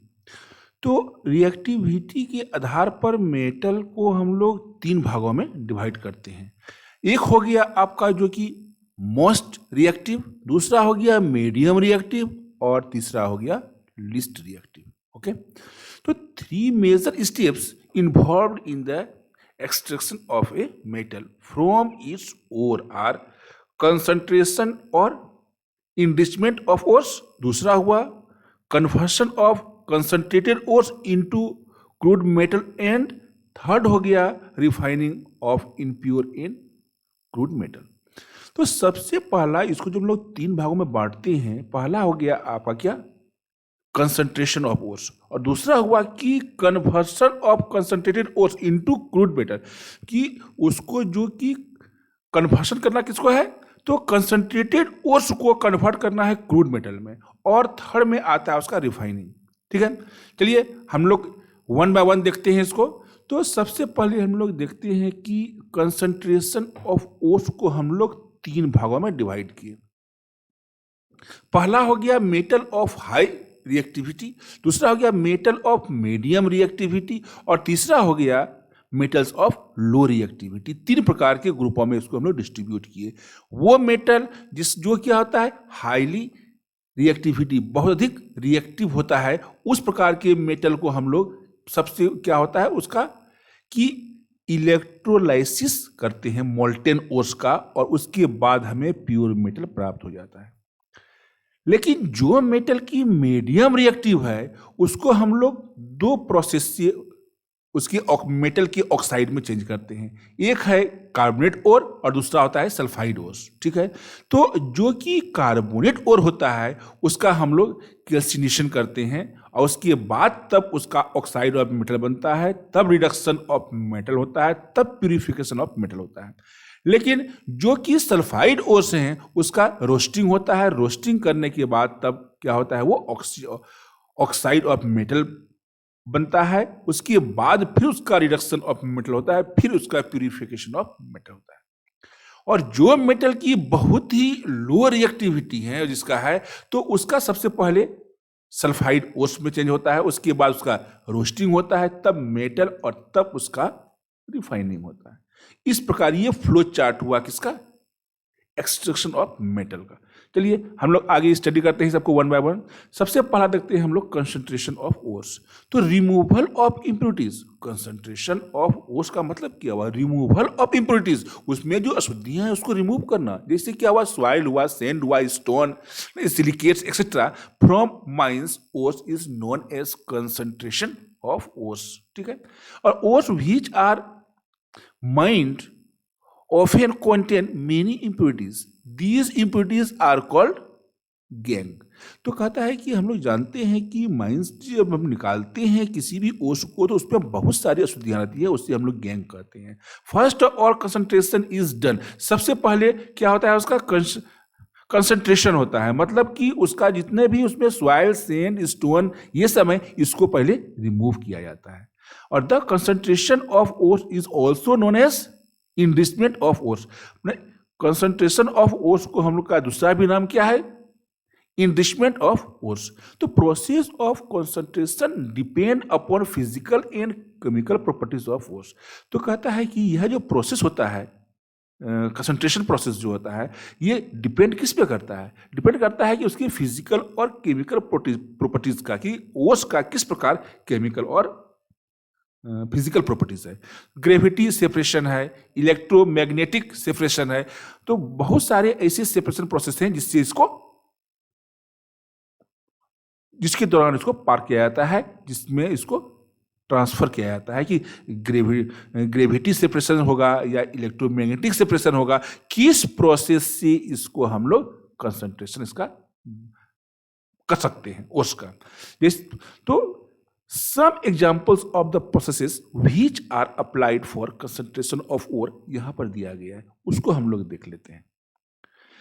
दूसरा है conversion of concentrated ores into crude metal, किस प्रकार हम लोग जो कंसंट्रेटेड ओर्स को क्रूड मेटल में चेंज करते हैं। तो conversion of metals ores into oxides, तो it is easy to obtain metal from their oxide. यह बहुत ही आसान प्रोसेस है, अगर किसी भी मेटल को हमको उसके मेटल ऑक्साइड से निकालना होगा तो यह आसान प्रोसेस है। So ores found in the form of sulphide and carbonate are first converted to their oxides. तो कहता है क्या कि ओर्स जो पाया जाता है किसमें, सल्फाइड के रूप में हो चाहे कार्बोनेट्स के रूप में हो, सबसे पहले उसको कन्वर्ट किया जाता है उसके ऑक्साइड्स में by the process of roasting and the calcination. Roasting process से और कैल्सिनेशन प्रोसेस से। तो oxide of metals so obtained are converted into metals by the process of reduction. ठीक है, देखिए हम लोग यहां देख रहे हैं क्या कि सबसे पहले हम लोग देखेंगे ये रोस्टिंग क्या होता है और कैल्सिनेशन क्या होता है। तो कहता है क्या कि heating of sulphide ores in the presence of excess air to convert them into oxide is known as roasting. मतलब क्या हुआ कि सल्फाइड को गर्म किया जाता है किसके प्रेजेंट में, एक्सेस एयर के प्रेजेंट में। ठीक है, और तब उसका ऑक्साइड जब बनता है तो उससे हम लोग इस प्रोसेस को हम लोग क्या कहते हैं, रोस्टिंग कहते हैं। जैसे यहाँ हम लोग देख रहे हैं एग्जाम्पल में दिया हुआ है, यहाँ पे हम लोग ZnS देख रहे हैं और ये ऑक्सीजन से रिएक्शन कर रहा है, काफी हीट कर रहा है, किया जा रहा है, और साथ साथ में एयर भी दिया गया है उसको, तो जिंक ऑक्साइड प्राप्त होता है हमें और सल्फर डाइऑक्साइड प्राप्त होता है। फिर देखिए कैल्सिनेशन क्या हुआ, तो कहता है कि हीटिंग ऑफ कार्बोनेट ओस, वहां हम लोग सल्फाइड ओस को किए जिसमें कि एक्सेस एयर दिए, लेकिन यहाँ हम लोग कार्बोनेट ओस को हीट कर रहे हैं in the limited supply of air. Air का जो सप्लाई है वो इसमें एक्सेस नहीं है, लिमिट है, to convert them into oxide, उसको ऑक्साइड को चेंज करने के लिए। इसी को हम लोग क्या कहते हैं, कैल्सिनेशन कहते हैं। ठीक है, इसी यहाँ पे देखिए जिंक कार्बोनेट को अगर गर्म किए हम लोग तो क्या हुआ, जिंक ऑक्साइड और कार्बन डाइऑक्साइड हमें प्राप्त हुआ। तो यही हुआ आपका रोस्टिंग और यही हुआ आपका कैल्सिनेशन। अब आगे हम लोग देखते हैं रिडक्शन। तो heating of oxide of metals to turn them into metal is known as reduction. कहता है कि जब हम किसी भी मेटल के ऑक्साइड को गर्म करते हैं ताकि वो मेटल में परिवर्तित हो जाए, तो इस प्रोसेस को हम लोग रिडक्शन कहते हैं। ठीक है, तो इसमें हम लोग देखते हैं पहला है extraction of metals of list reactivity. तो वैसा मेटल्स जो कि बहुत कम रिएक्टिव होता है उसका एक्सक्रीशन जो होता है कैसे, देखिए mercury and the copper which belongs to the list reactivity series are often found in the form of their sulphide ores. तो ये जो हैं वो सल्फाइड ओस के में पाए जाते हैं। तो सिनेवार जो हुआ वो HgS, ठीक है, जो सिनेवार हुआ is the ore of mercury. Mercury का जो ओर है वो क्या है, सिनेवार है, और copper glance is the ore of copper. ठीक है, अब देखिए कैसे इसका हम लोग एक्सट्रैक्शन होता है इसका, किस प्रकार ये अपने क्या कहते हैं ओस से इसको मेटल को निकाला जाता है। तो cinnabar is first heated in air. सबसे पहले हम लोग सिनेवार को HgS को क्या करते हैं, गर्म करते हैं, और this turns HgS mercury sulphide या फिर सिनेवार इनटू HgO। उसके बाद वो HgO में कन्वर्ट होता है by liberation of sulphur dioxide, और mercury oxide so obtained is again heated strongly. This reduces mercury oxide to mercury metal. ठीक है, ध्यान दीजिए इसको क्या बताया है, बोलता है कि सिनेवार इज फर्स्ट हीटेड, सबसे पहले उसको हम लोग हवा की उपस्थिति में गर्म किए। यहाँ ध्यान दीजिए ये सिनेवार हुआ, HgS हुआ, इसको हम लोग हवा की उपस्थिति में गर्म किए तो हमें मरकरी ऑक्साइड प्राप्त हुआ। ठीक है, और साथ में सल्फर डाइऑक्साइड हुआ। ये जो मरकरी ऑक्साइड प्राप्त हुआ हमें, इसको हम हाईली बहुत ही स्ट्रांगली हीट करते हैं, तब हमें क्या होता है, मरकरी प्राप्त होता है, और साथ साथ में ऑक्सीजन भी निकलता है इससे। ठीक है, अब आगे हम लोग देखते हैं कॉपर मेटल। तो copper glance is roasted in presence of air. तो कॉपर ग्लास को जो है रोस्टेड किया जाता है किसके प्रेजेंस में, एयर के प्रेजेंस में। तो roasting turns copper glass into copper. तो रोस्टिंग करने से क्या होता है कि कॉपर ग्लास जो है, ये कि कॉपर का ओस है, ये क्या करता है कि कॉपर ऑक्साइड में उसको परिवर्तित कर देता है, और copper oxide is then heated in the absence of air. This reduces copper oxide into copper metal. ध्यान दीजिए फिर से, यहां क्या बोला जा रहा है, जैसे हम लोग देख रहे हैं कि कॉपर ग्लास क्या हो गया, Cu2S। तो कॉपर ग्लास जो है इसको हम लोग ऑक्सीजन की उपस्थिति में गर्म किए तो कॉपर ऑक्साइड हमें प्राप्त हुआ। ठीक है, और सल्फर डाइऑक्साइड प्राप्त हुआ। फिर ये जो हम लोग देख रहे हैं कॉपर ऑक्साइड, तो ये कॉपर ऑक्साइड जो है, तो कॉपर ऑक्साइड को फिर कॉपर सल्फेट के साथ हम लोग गर्म करते हैं तो ये किस में बदल जाता है, कॉपर में बदल जाता है, साथ साथ में सल्फर डाइऑक्साइड भी देता है। ठीक है, अब आगे देखिए extraction of metals of mid reactivity. अब हम लोग देखेंगे जो कि मिड रिएक्टिविटी है। ठीक है, जैसे आयरन हुआ, जिंक हुआ, लेड हुआ, इसको हम लोग देखते हैं नहीं, तो are found in the form of carbonate. तो आयरन, जिंक, लीड ये कार्बोनेट के रूप में पाया जाता है या फिर सल्फाइड ओस के रूप में पाया जाता है। तो कार्बोनेट और sulphide ores of metal are first converted into respective oxide. पहले ये कन्वर्ट होता है ऑक्साइड में, and then oxides are reduced to respective metals. तो फिर वह ऑक्साइड जो है वो रिड्यूस होने के बाद फिर हमें मेटल्स प्राप्त होते हैं। चलिए आगे इसको देखते हैं हम लोग। तो जैसे कि हम लोग देखते हैं जिंक का एक्सट्रैक्शन देखते हैं, तो जिंक ब्लेंड, तो जिंक ब्लेंड ZnS जो है, इसको हम लोग जिंक सल्फाइड भी कहते हैं, तो या फिर और केलामाइन, जिंक कार्बोनेट आर ओस ऑफ जिंक। जिंक का ये दोनों, चाहे जिंक ब्लेंड कहिए या फिर केलामाइंस कहिए, ये दोनों, ठीक है, जिंक ब्लेंड और केलामाइंस दोनों जो हैं ओर हैं किसके, जिंक की ओर हैं। तो zinc blende is roasted to be converted into zinc oxide. इसको रोस्टेड करने के बाद क्या होता है, ये जिंक ऑक्साइड हमें प्राप्त होता है।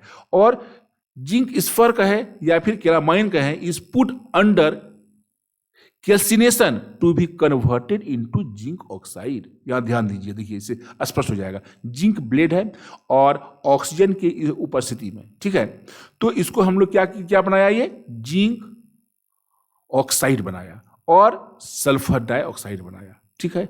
और फिर जिंक कार्बोनेट जो हम लोग लिए, ठीक है, तो ये जिंक कार्बोनेट नहीं, केलामाइन जो लिए, ये केलामाइन को, तो ये फिर क्या होता है कि इसको जब हम लोग रोस्टेड करते हैं तो ये जिंक ऑक्साइड में बदलता है और कार्बन डाइऑक्साइड में बदलता है। दोनों ही परिस्थिति में जिंक ऑक्साइड हमें प्राप्त हो जाता है। अब हम देखते हैं कि zinc oxide so obtain in reduce to zinc metal. अब क्या करना है कि जिंक ऑक्साइड से जिंक मेटल में प्राप्त करना है। तो हीटिंग करने के बाद, गर्म करने के बाद, कार्बन के साथ जब हम गर्म करते हैं, क्योंकि तो कार्बन जो है वो रिड्यूसिंग एजेंट है, तो जिंक ऑक्साइड को हम कार्बन के साथ गर्म करते हैं तो जिंक अलग होता है और कार्बन मोनोऑक्साइड अलग होता है, ठीक है। तो ये हुआ आपका जिंक ऑक्साइड, और इसको गर्म किए हम कार्बन के साथ, तो क्या हुआ, जिंक प्राप्त हुआ हमें और कार्बन मोनोऑक्साइड प्राप्त हुआ। देखिए अब हम लोग देखते हैं extraction of iron from haematite.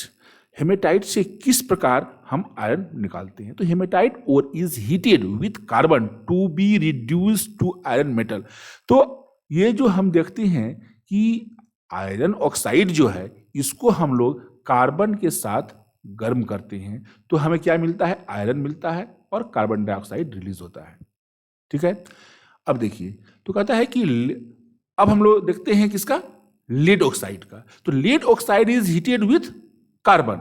फिर लेड ऑक्साइड को भी हम लोग क्या किए, कार्बन के साथ गर्म किए, तो क्या प्राप्त हुआ हमें, लेड प्राप्त हुआ। यहां देखिए लेड ऑक्साइड है और उसको हम लोग कार्बन के साथ क्या किए, इसको हीट किए, गर्म किए, तो हमें क्या प्राप्त हुआ, लेड प्राप्त हुआ और कार्बन डाइऑक्साइड रिलीज हुआ।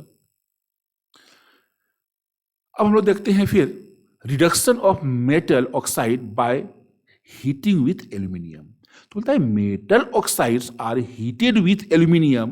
तो एल्यूमिनियम क्या हुआ, एक रिड्यूसिंग एजेंट के रूप में काम किया, to be reduce to metal. Following is an example. यहां पर एग्जाम्पल दिया गया है जिससे क्लियर हो जाएगा कि कैसे ये ऑब्टेन होता है।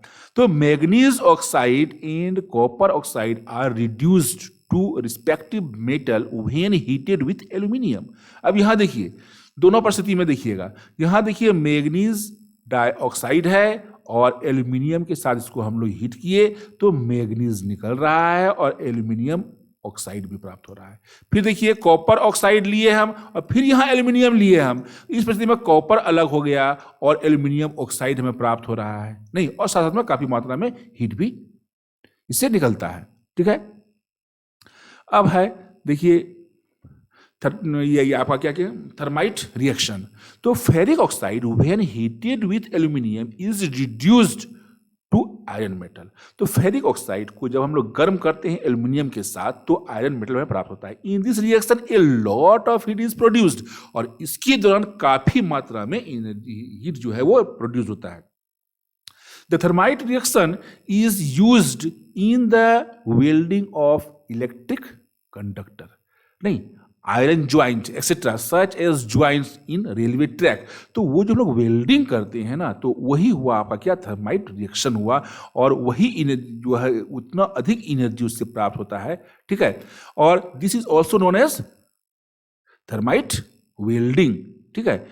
तो यहां देखिए, जैसे यहां देख रहे हैं हम लोग आयरन ऑक्साइड है और इसको साथ साथ हम लोग फिर एल्यूमिनियम के साथ ये रिएक्शन करता है तो क्या बनता है, आयरन अलग हो जाता है और एल्यूमिनियम ऑक्साइड भी इधर अलग हो जाता है, साथ साथ में हाइड्रोजन गैस निकलता है। ठीक है, अब आगे देखिए, कहता है क्या कि मेटल ऑफ हाई रिएक्टिविटी, ठीक है, extraction of metal of high reactivity, तो वो मेटल जो कि बहुत अधिक रिएक्टिविटी जिसकी है, तो जैसे सोडियम हुआ, कैल्शियम हुआ, मैग्नीशियम हुआ, एल्यूमिनियम हुआ, ये सब जो है ये सब बहुत ही हाई रिएक्टिविटी मेटल्स हैं। ठीक है, तो are extracted from their ores by electrolytic reduction, ये इलेक्ट्रोलाइटिक रिडक्शन के द्वारा ये प्राप्त होता है। और these metal can not be reduced using carbon, carbon के द्वारा ये इसको हम लोग रिड्यूस नहीं कर सकते हैं क्योंकि carbon is least reactive than them, क्योंकि तो कार्बन जो है क्या उससे भी कम रिएक्टिव है, इसीलिए इसमें हम लोग कार्बन का यूज नहीं करते हैं।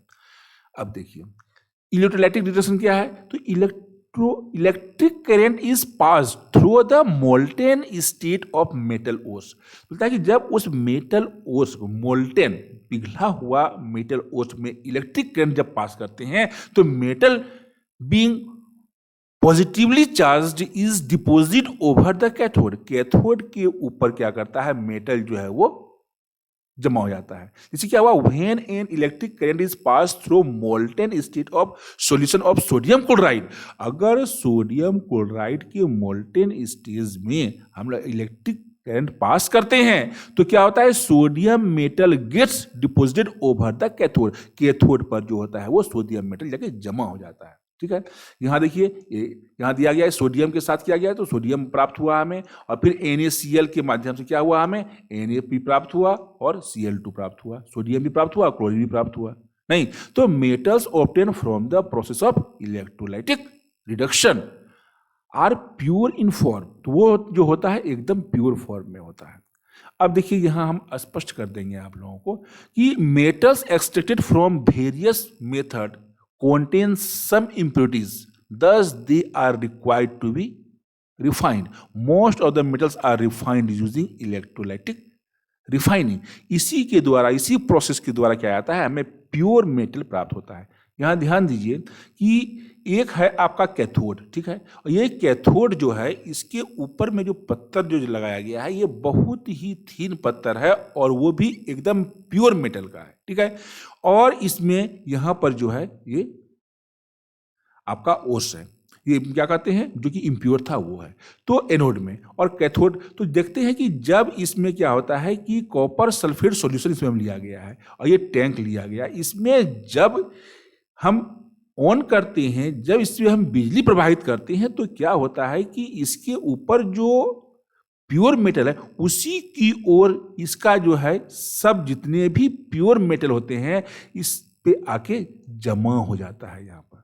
ठीक है, और जो इम्प्योरिटीज होता है वो यहाँ नीचे आकर जमा हो जाता है, ये सारी इम्प्योरिटीज हो गई। इसको हम लोग और क्लियर करते हैं आगे चल के। देखिए क्या हुआ कि in the process of electrolytic refining a lump of impure metal and a thin strip of pure metal are dipped in the solution of metal to be refined.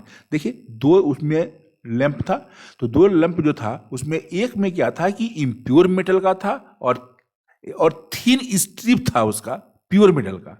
ठीक है, are dipped in the salt solution, उसे हम salt solution में dipped किए। When an electric current is passed, जब उससे electric current passed हुआ through the solutions के माध्यम से pure metal is deposited over a thin strip, वह थिन स्ट्रिप के ऊपर में क्या हुआ कि प्योर मेटल जमा हो गया।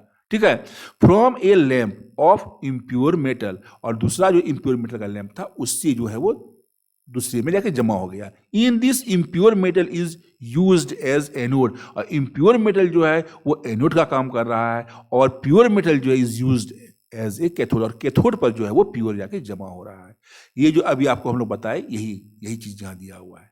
ठीक है, तो इसके बाद हम लोग देख रहे हैं कि electrolytic refining of copper, copper का कैसे होता है, बोलता है a lamp of impure copper metal and a thin strip of pure copper are dipped in the solution of copper sulphate. तो कॉपर सल्फेट में क्या किए, हम एक लंप लिए, किसका, कॉपर मेटल का लिए जो कि इम्प्योर था, और एक लिए हम कि जिसपे कि थिन स्ट्रिप चढ़ा हुआ था, और दोनों को हम क्या किए, डीप किए, किसमें, कॉपर सल्फेट सॉल्यूशन में। तो impure lump of metal is connected with the positive pole, नहीं, और and this strip of pure metal is connected with the negative पोल।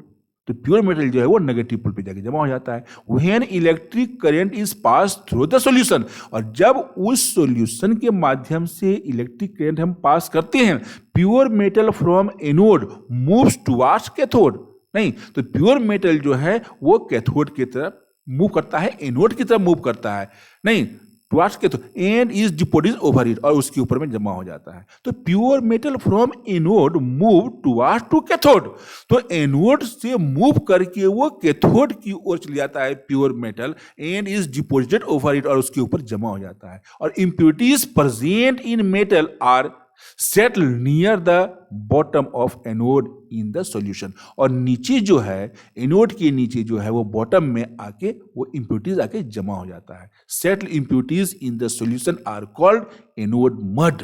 यहां देखिए इस फिगर में आपको हम लोग दिखाए, ये हुआ एनोड मड, ठीक है। तो कहता है क्या कि इसमें जितने भी प्योर है सब आके इस पे डिपॉजिट हो जाता है कैथोड पर, ठीक है, एनोड से कैथोड पर आके डिपॉजिट हो गया, और जो भी इम्प्योरिटीज रहा ये इम्प्योरिटीज यहां आके जमा हो गया, इसी को हम लोग एनोड मड कहें, ठीक है। अब आगे देखते हैं हम लोग इसको, ठीक है, चलिए आगे। अब देखते हैं हम लोग क्या होता है नेक्स्ट में, कोरोजन क्या होता है। तो बोलता है कि most of the metals keep on reacting with the atmospheric air. तो अधिकतर मेटल जो है वो रिएक्ट करता है किस पे, एटमॉस्फेरिक एयर से।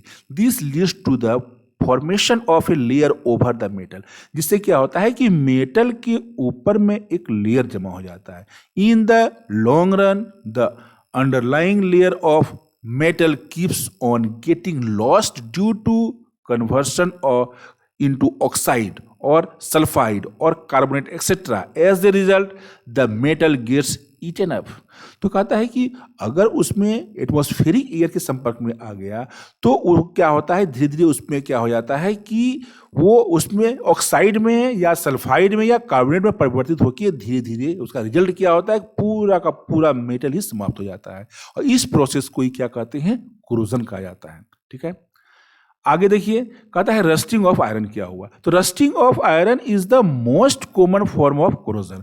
तो रस्टिंग ऑफ आयरन जो है ये क्या है, कोरोजन का ही एक भाग है। When iron articles like the gate, grill, नहीं, fencing etcetera come in contact with moisture present in the air, the upper layer of the iron turns into iron oxide।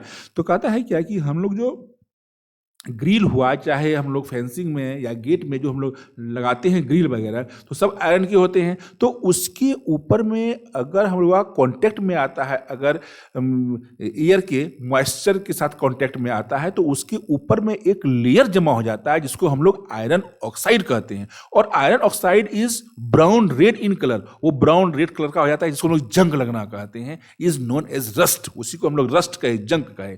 और the phenomenon is called rusting of iron, इसी process को हम लोग क्या कहे, rusting of iron कहे। If rusting is not prevented in time, अगर उस रस्टिंग को, उस जंग लगने की प्रक्रिया को वहीं पर अगर नहीं रोका गया, the whole iron article would turn into iron oxide.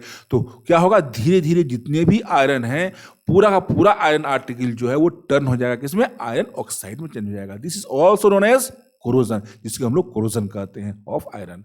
Rusting of iron gives a huge loss every year. ये आयरन में जो जंग लगना होता है, रस्टिंग होता है, ये क्या करता है, बहुत अधिक नुकसान पहुंचाता है। प्रिवेंशन ऑफ रस्टिंग, किस प्रकार इसको हम लोग प्रिवेंट कर सकते हैं। For rusting iron must come in contact with oxygen and water. Rusting is prevented by preventing the reaction between atmospheric moisture and the iron article.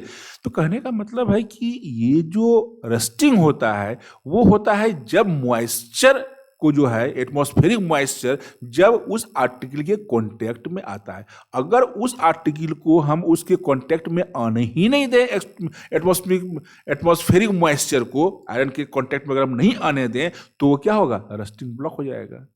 जैसे कि हम पेंटिंग कर दें, मतलब कि वह जो आयरन आर्टिकल है उसको हम कलर कर दें या ग्रीसिंग कर दें या फिर ग्रेविनाइजेशन कर दें या फिर इलेक्ट्रोप्लांटिंग कर दें, नहीं, या फिर एलॉइंग कर दें, तो किसी के द्वारा इसको हम लोग रोक सकते हैं। ठीक है, तो इलेक्ट्रोप्लेटिंग करें या ग्लेवनाइजेशन करें या ग्रीसिंग करें या पेंटिंग करें, किसी भी माध्यम से एटमॉस्फेरिक मॉइस्चर और आयरन आर्टिकल्स को सेपरेट कर दिया जाए तो हम रस्टिंग से उसे प्रिवेंट कर सकते हैं, जंग लगने से उसे हम बचा सकते हैं।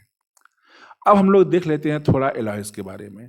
तो the homogeneous mixture of two और मोर मेटल्स और a metal and a non metal is called alloy. तो क्या हुआ, होमोजीनियस मिक्सचर हो, टू और मोर मेटल का हो या फिर मेटल और नॉन मेटल का हो, उसे हम लोग एलॉय कहते हैं। ठीक है, तो टाइप ऑफ एलॉयज कितने होते हैं, तो बोलता है कि फेरस एलॉयज, तो बोलता है N alloy in which iron is present, तो बोलता है वैसा एलॉय जिसमें कि आयरन मौजूद हो, जैसे कि मैग्नीज स्टील में आयरन 86% है और मैग्नीज जो है वो 13% है और कार्बन 1% है। निकेल स्टील में हम लोग देखते हैं कि आयरन जो है वो 98% है और निकेल 2% है, नहीं। तो इस प्रकार हम लोग देखते हैं कि नॉन फेरस एलॉयज भी होते हैं। An alloys does not contain iron, जिसमें आयरन नहीं हो, जैसे कि ब्रास, ब्रास में क्या है कि कॉपर और जिंक का मिक्सचर है ब्रास, तो उसमें कॉपर 80% है, जिंक 20% है। फिर हम लोग देखते हैं ब्रॉन्ज, उसमें कॉपर 90% है और एसएन क्या है 10% है। तो फिर हम लोग अमलगम देखते हैं, in alloys in which mercury is present, उसमें मरकरी मौजूद रहता है। फॉर एग्जाम्पल सोडियम अमलगम, नहीं, और जिंक अमलगम। तो ये सब जो हैं कुछ एलॉयज हैं, नहीं, जो कि बहुत ही परसिस्टेंट होते हैं और बहुत ही टिकाऊ होते हैं। आगे हम लोग इसके बारे में देखते हैं प्रॉपर्टीज ऑफ एन एलॉय क्या है। तो alloys are stronger than metal from which they are obtain. तो कहता है क्या कि ये मिश्र धातु जो होता है, जो कि मेटल नॉन मेटल से मिलके बने चाहे मेटल मेटल मिलके बने, तो ये जो एलॉयज हुए ये बहुत ही मजबूत होता है, नहीं, बनस्पत की जिससे उसे प्राप्त किया जाता है। It is harder than the constituent metals, जिस मेटल से वो बना हुआ है उससे अधिक हार्ड ये होता है। मोर रेसिस्टेंस टू कोरोजन, इसमें जंग लगभग नहीं के बराबर लगता है। और the melting point of alloy is lower than the constituent metal, जिससे वो बना है उससे इसका मेल्टिंग पॉइंट कम होता है। नहीं, सोल्डर जैसे हुआ SN 80% उसमें है, PB 50% है, has lower melting point than PB and SN। The electrical conductivity of alloys is lower than the constituent metal। तो constituent metals का जो होता है इलेक्ट्रिकल कंडक्टिविटी जो होता है वो अधिक होता है, लेकिन एलॉयज का क्या होता है, कम होता है। तो इस प्रकार यहाँ पर आके आपका मेटल और नॉन मेटल्स समाप्त होता है। इसको आप लोग ध्यान से देखिए। Okay, thank you.